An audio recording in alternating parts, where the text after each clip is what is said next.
I grew up in Westchester County, went to school there. When I was 18, I ended up coming out to California to go to St. Mary's College. I went to work for the phone company in 1965 and became an officer around 1984 of what was then Pacific Telesys.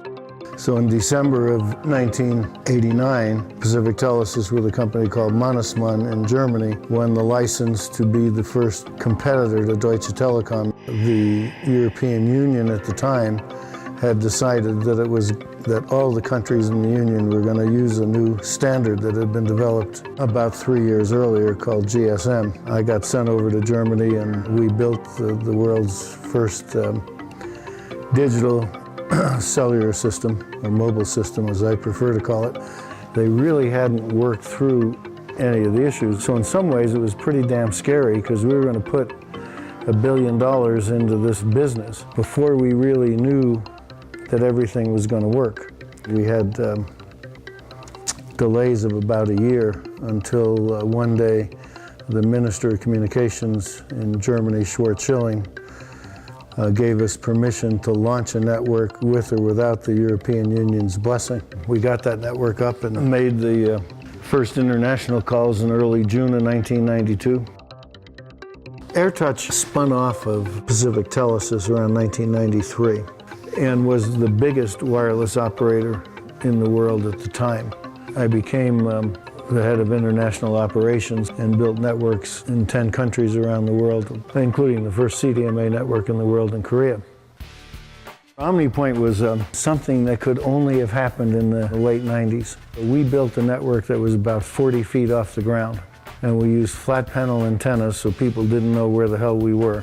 And it allowed us to have huge capacity and avoid the interference that happened with the high networks.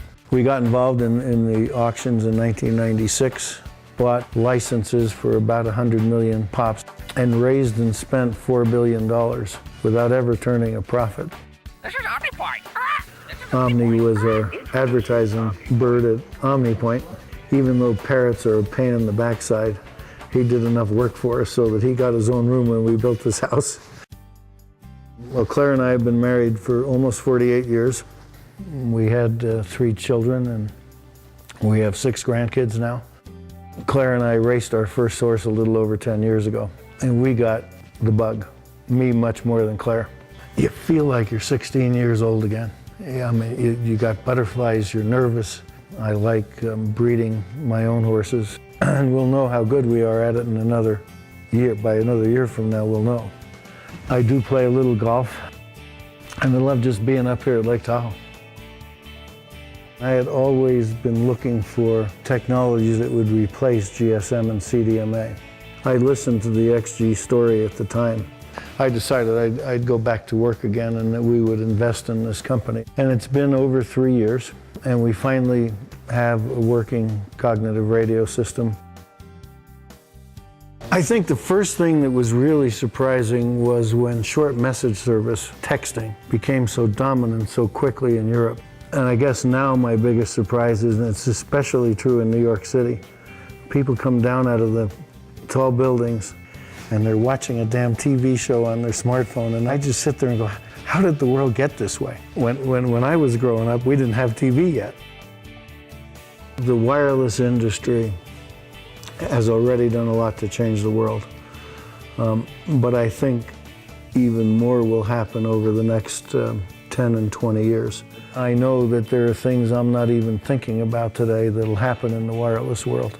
And it'll be people that are in their 30s and 40s today that'll invent those things. And they will make significant changes in the world as well.